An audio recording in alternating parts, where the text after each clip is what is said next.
Hi, let's take a look at the questions in section 7.2 here on Achieve. I think you'll find the questions pretty good in this section. I enjoyed working them out. Now, all of them are going to require some of the trig identities and the techniques within the section that we talked about as far as breaking apart odd powers of sine, cosine, tangent, and cotangent, and even powers of secant and cosecant. So notice this very first problem here. I'll go ahead and maximize this to show it to you. We have the integral of 93 cosine cubed x.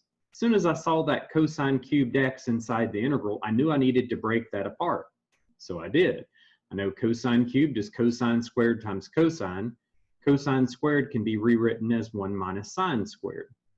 So I went ahead, factored the 93 out, and then the inside is 1 minus sine squared times cosine of x dx. Now it's a simple u substitution. Let u equal that sine of x, and then this group is going to become 1 minus u squared. And we know that du, derivative of sine, is the cosine of x with respect to x. So all of this becomes du. And so then we just have 93 times the integral of 1 minus u squared integrated with respect to u. At that point, it's just power rule, so you get u minus u cubed over 3 plus the constant of integration. Now, whenever I simplify that, I can say, well, I know that u is just the sine of x, so I'll get 93 times the sine of x. And then this second term, I forgot to reduce it down here. 93 over 3 is the same thing as 31, and then I would get sine cubed x plus c. And notice that is the answer that Achieve wanted there. Good answer with that one. Now the next one here gives me the integral of sine cubed cosine to the fourth. Again, I'll maximize this to show how I worked the problem.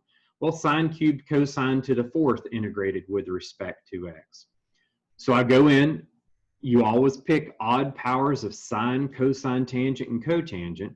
So I'm picking on the odd power on the sine function and saying, well, that's equal to sine squared times sine. And then I know that sine squared is equal to 1 minus cosine squared times sine squared, times sine. Now I go back into my formula. Sine cubed gets replaced with sine times 1 minus cosine squared. My cosine to the fourth still in there along with the dx. Now, when I let u equal the cosine of x, I know this is going to become 1 minus u squared. This will become u to the fourth. And I can say, well, all right, the sine of x dx, that would become my du. I went ahead and showed that in this step. I would need to multiply by a negative on the inside and then make up for that by multiplying the outside by a negative. We know a negative times a negative gives me back the original. Okay, now this negative sine x and the dx becomes du in the next step. And then I can say, well, my group here, 1 minus u squared times u to the fourth, that just becomes u to the fourth minus u to the sixth. I'm integrating that with respect to u now that we have it in a simpler format where the power rule works. And we can say, well, that's going to be u to the fifth over 5 minus u to the seventh over 7. Still have to remember the negative out in front of the integral. It didn't cancel out. So now we're left with negative 1/5 u to the fifth, which is cosine to the fifth power of x. And then it would be plus 1/7 cosine to the seventh of x plus c. And please don't forget when you're inputting those answers in on Achieve that you've got to put those exponents in. I just use I have to go Shift 6 to do the up arrow button, and that seems to be quicker for me. And then put in the exponent for those. Now for the next question here. For number 3, we have the integral of 8 tangent cubed x times the secant of x. We're integrating that with respect to x. Again, I'm remembering I work with odd powers of sine, cosine, tangent, and cotangent. So instantly, I work with the tangent cubed x. That's going to be tangent squared x times tangent x. I know tangent squared can be rewritten with its Pythagorean identity, secant squared x minus 1. So now I'll go into my problem, replace tangent cubed with secant squared x minus 1 times tangent x. That's what I've done right here. I just factored the 8 out.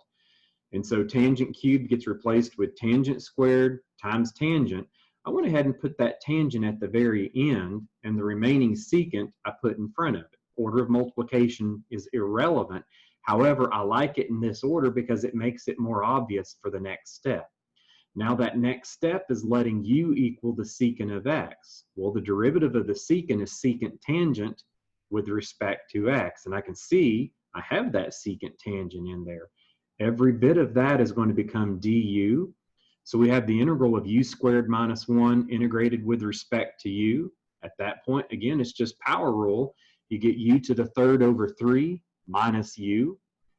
When you back substitute the secant in for u, you're going to get 8/3 secant cubed x, and then minus 8 secant of x plus your constant of integration. Please don't forget that constant of integration. The next problem here, again, what you're supposed to remember is you only look for odd powers of sine, cosine, tangent, and cotangent. So I don't want to work with the tangent squared in this problem. We look for even powers of secant and cosecant. So as soon as I see this problem, I know I want to work with that secant to the 4th power.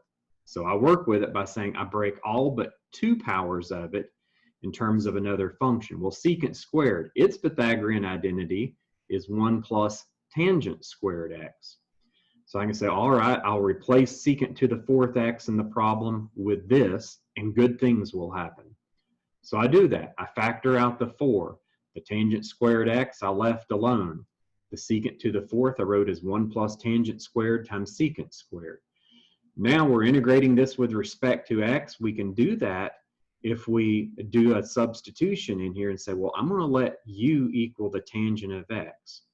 Derivative of tangent of x is secant squared x dx. So all of that secant squared x dx becomes du. I did that in my next step.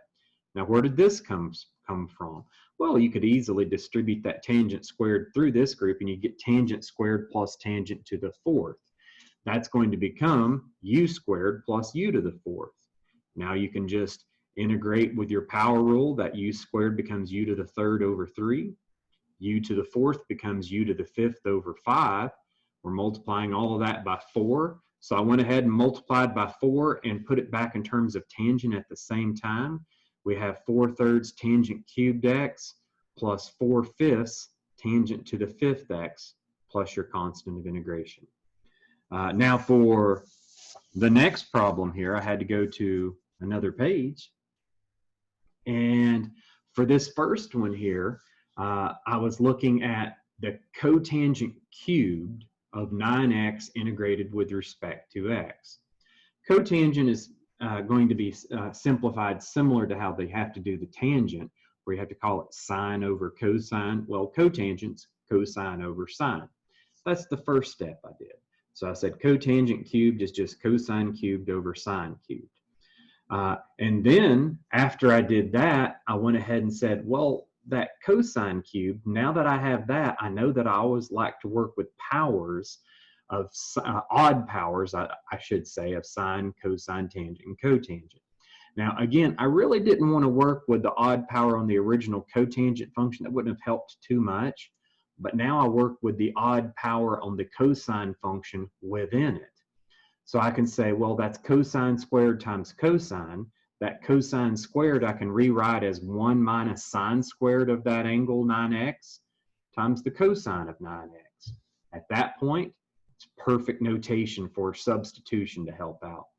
I let u equal the sine of 9x to the 1st power in that denominator. Derivative of that, remember, derivative of any trig function is the derivative of the trig function, keep the angle, times the derivative of the angle. So I get 9 cosine 9x when I take the derivative with respect to x. Now, I don't have a 9 cosine 9x dx in there. So in the next step, I'm just showing, well, I can easily multiply by a 9 on the inside if I divide by a 9 on the outside. So now I'm going to get 1/9 the integral. Your 1 minus sine squared becomes 1 minus u squared. your sine cubed becomes u cubed. And of course, all of this becomes our du. So now I'm integrating 1 minus u squared over u cubed. I do the algebra before I try to do the calculus. I distribute that u cubed into each term in the numerator. The first term is going to give me u to the negative third. The second term, u to the second over u to the third, simplifies down to 1 over u. We know the first one is the power rule. The second one, that's the exception to the power rule. It's just going to be the natural log of the absolute value of u. That's what I've done right here. I didn't like the notation of that first one where it was u to the negative 2 over negative 2. That's sloppy. So I said, well, that's the same thing as negative 1 over 18 u to the second in the denominator. Then I'll have left minus 1 over 9 natural log the absolute value of u plus your constant of integration. Now, once we get it in this format, you can easily just go back and put it into terms of x, which you can say, well, u is the sine of 9x. So I have negative 1 over 18 times sine squared of the angle 9x minus 1 over 9 natural log, and you do need the absolute value of sine of 9x inside that absolute value plus your constant of integration. And please do keep in mind, if you don't put the absolute value, Achieve would not give you credit. You have to have that in that natural log function, since the sine function could be negative without it, and we cannot allow that. For the next problem here, again, I'm remembering, okay, I look for odd powers of sine, cosine, tangent, and cotangent.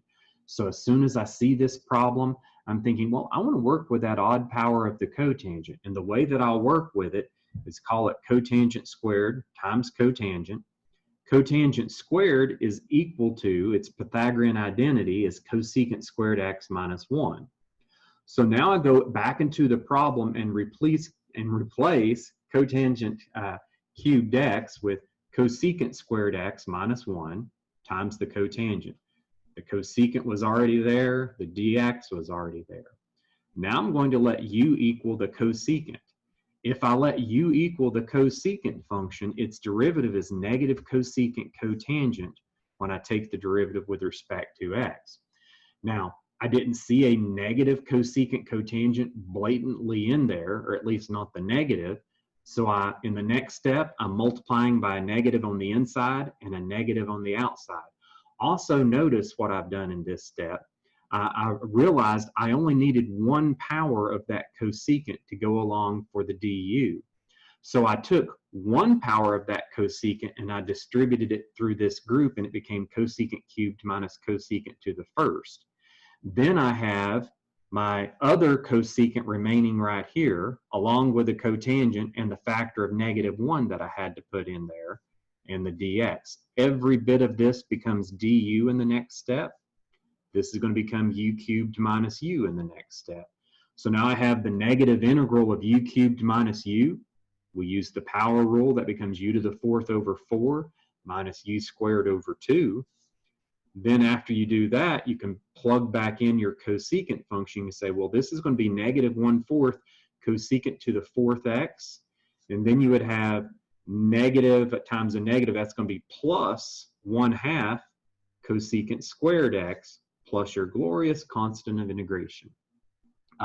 Now, for the next one, you might recall this is one of those where you're not going to be able to just instantly use one of our rules where you say, okay, we look for odd powers of sine, cosine, tangent, and cotangent, even powers of secant and cosecant. This doesn't fit that scenario because I'm giving you an even, or Achieve is giving you an even power of the cosine function. So I know that those little techniques won't help, but what is going to help is the trigonometric identity, the power reduction formula. So I have that listed right here.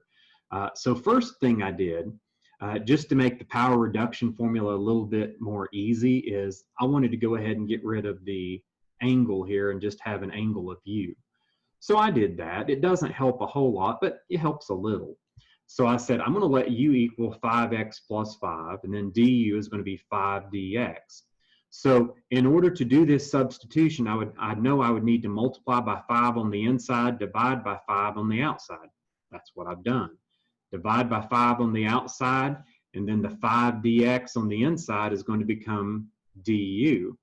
Now we have 1/5 the integral of the cosine to the 4th power of u integrated with respect to u.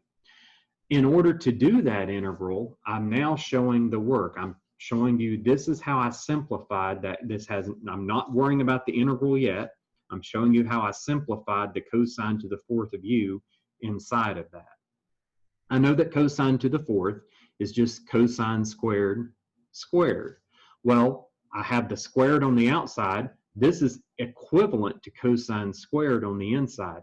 Power reduction formula for your cosine function is that the cosine to the 2nd power of x is equal to 1/2 times the group 1 plus the cosine of twice the angle.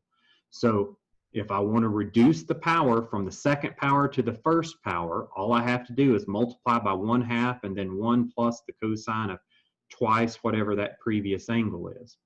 But now that would be cosine squared. Cosine to the 4th is cosine squared squared. So now I have to square out this group, and I can say, well, if I square 1/2, I get 1/4. If I square the binomial, I'm just saying 1 plus cosine 2x times 1 plus cosine 2x. That gives me 1 plus 2 cosine, well, u in this case now. It's no longer in terms of x. 1 plus 2 cosine 2u plus cosine 2u times cosine 2u. That's cosine squared of 2u. Now I get this function. You say, well, you still can't integrate it. Why? Because you have a power on a cosine function.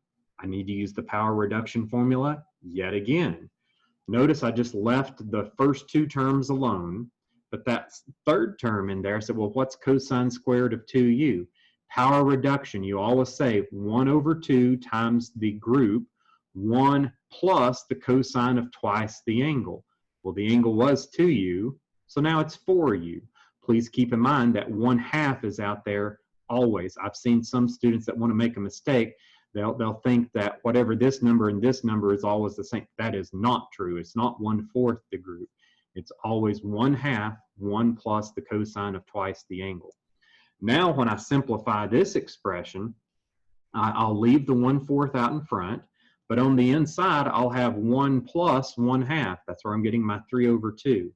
Then I'll get plus 2 cosine 2u and plus 1/2 cosine of 4u. So now I'm going down and I can say, well, then my original integral is equal to, I had this, now I'm going to have 1/5 times 1/4, that's going to give me the 1/20th out in front. And then inside the integral, I have these 3 terms, and I'm integrating with respect to u. We can do that term by term. You can say, well, the integral of any constant with respect to u, that's just going to be that constant times u, 3/2u. And then the integral of the cosine, that's, I know that the integral of the cosine is the sine, since derivative of sine is cosine. The integral of 2 cosine 2u would be 2 sine of 2u divided by 2. Well, that divided by 2 cancels that 2 out in front, and I just get the sine of 2u. The last term here, the integral of cosine is sine. It's going to be the sine of 4u divided by 4. Well, that 1/2 divided by 4 gave me the 1/8 out in front. All of this plus your constant of integration. Now when I got it back in terms of x, I just had to remember, well, everywhere I see a u, I need to think of that as the group 5x plus 5. So I'll have, in this first term, 1/20 times 3/2. That gave me 3/40 times the group 5x plus 5. Then I'll have plus 1/20 times the sine of 2 times u. Well, 2 times 5x plus 5 is going to be the sine of 10x plus 10. And then I have plus 1/60, and I have the sine of 4u, which is going to be 4 times 5x plus 5. That's 20x plus 20 there. And then I have, of course, plus your glorious constant of integration there. And you'll see that that is precisely how I entered it in to Achieve, and Achieve really liked that answer. Now, next page here for my next problem. For number 8, it gave me the integral of cosine cubed times sine to the 4th. I chose not to get rid of the angle in this one because I saw that cosine function to an odd power. So I instantly knew, hey, I'm just going to go ahead and work with that, and this problem's going to be pretty straightforward. Cosine cubed is cosine squared times cosine. Cosine squared is 1 minus sine squared of that angle times the cosine of that angle. So then I go back into my problem. Cosine cubed becomes 1 minus cosine squared. And then I put the remaining cosine at the very end. I put this sine to the fourth of that angle secant. Now I'm going to use substitution to say, well, let's let u equal the sine of 7 pi theta. The derivative of any trig function, derivative of sine, is cosine of that angle times the derivative of that angle. Well, the derivative of 7 pi theta with respect to theta is 7 pi. So du is 7 pi times the cosine of 7 pi theta with respect to theta. I see I had the cosine of 7 pi theta d theta in there, but I didn't have the 7 pi.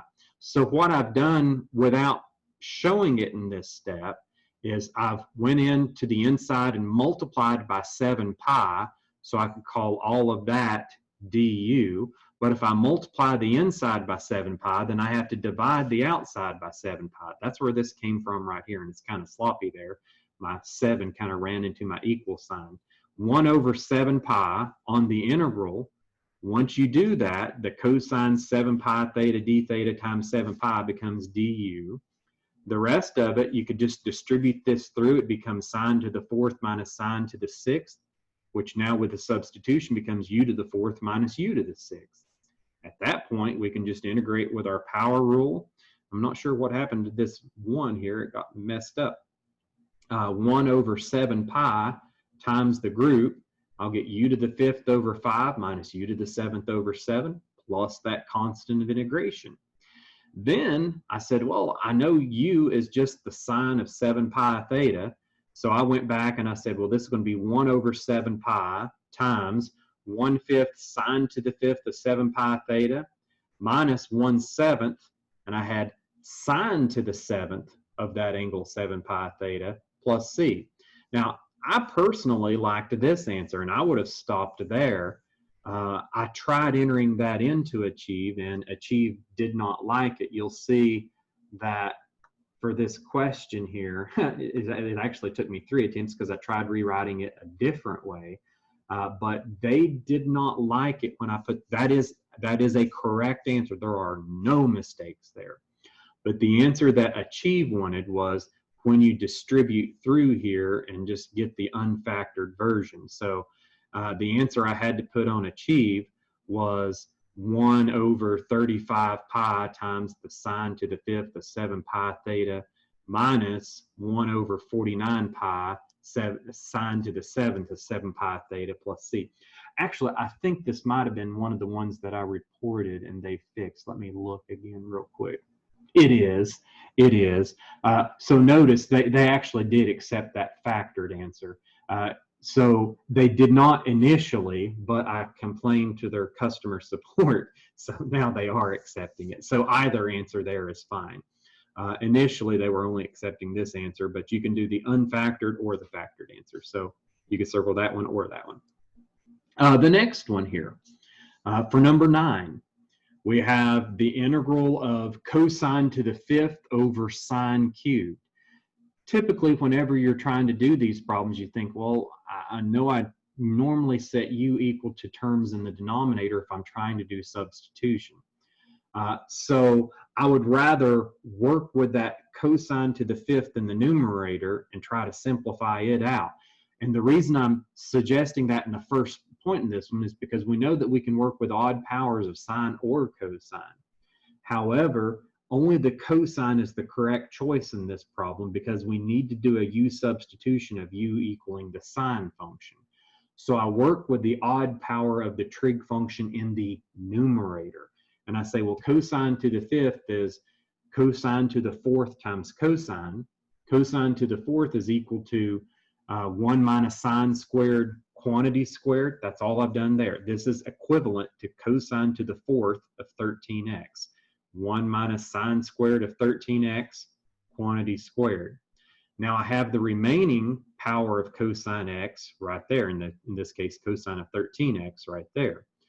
My denominator I left alone. Now I want to do a u substitution. If I let u equal the sine of 13x, the derivative of that is going to be 13 cosine of 13x with respect to x. I have the cosine of 13x and the dx. I didn't have the factor of 13. So you'll see in red here, I showed, well, I can go in and multiply by 13 on the inside if I remember to divide by 13 on the outside. So all of that red and the cosine of 13x and the dx becomes du in the next step. So then this becomes 1 minus u squared quantity squared all over u cubed. And I keep my 1 over 13 in front. I'll have 1 over 13. I absolutely had to square that group out. That's going to become 1 minus 2u squared plus u to the 4th all over u cubed. And I'm integrating that with respect to u. After I square out that group, I then need to distribute the u cubed into each term in the numerator. That's going to give me u to the negative 3rd minus 2 over u plus u to the 1st. That's what that gives me. Integrating with respect to u, the first and last term are power rule. The second one's a natural log. So we'll get 1/13. This becomes u to the negative 2 over negative 2 minus 2 natural log of the absolute value of u plus u squared over 2 plus that glorious constant of integration. Then you can say, well, all right, next step here, we'll get this integral is equal to 1/13. That first term, I'd get 1 over negative 2. That's the same thing as negative 1 over 2, and that u squared belongs in the denominator. I went ahead and wrote what u is equal to in the denominator. Instead of u squared down there, it's sine squared of 13x in the denominator. The next term, minus 2 natural log of the absolute value of u becomes minus 2 natural log of the absolute value of the sine of 13x. You absolutely need that absolute value for your answer to be counted correct. Your last one, plus 1/2, and then u squared is just sine squared of 13x plus your constant of integration. And done with that problem. Achieve accepted the factored answer without any issue in that problem. The last one I'll do in this video, and then we'll do another video for the remaining problems in this section. For number 10 here, we have the integral of the tangent of 4x secant squared of 4x plus 5. This one's very quick and easy. You just have to say, okay, I'm supposed to be looking for odd powers of sine, cosine, tangent, and cotangent. You've got an odd power of tangent. So go ahead and let u equal that tangent function. Derivative of tangent is secant squared of that angle times the derivative of that angle, which we can say, well, derivative of that angle is where the 4 comes from. So we get 4 secant squared of 4x plus 5 differentiated with respect to x. So then we can say, all right, now do I see the 4 in there? Nope. So I would have had to multiply by 4 on the inside for all of this secant squared x, secant squared 4x plus 5 dx times 4 to become du in the next step. And I'd have to divide the outside by 4. I showed that right here, the 4 secant squared of that angle dx, dividing by 4 on the outside. And then all of this becomes du. Well, this is just going to be the integral of u du times 1/4, which I know is going to give me u squared over 2 times 1/4. That's 1 over 8 u squared plus c. Substitute. And you can say, well, u is just the tangent function, so this is going to become tangent squared of the angle 4x plus 5. We get 1/8 tangent squared 4x plus 5 plus c. It's a nice problem.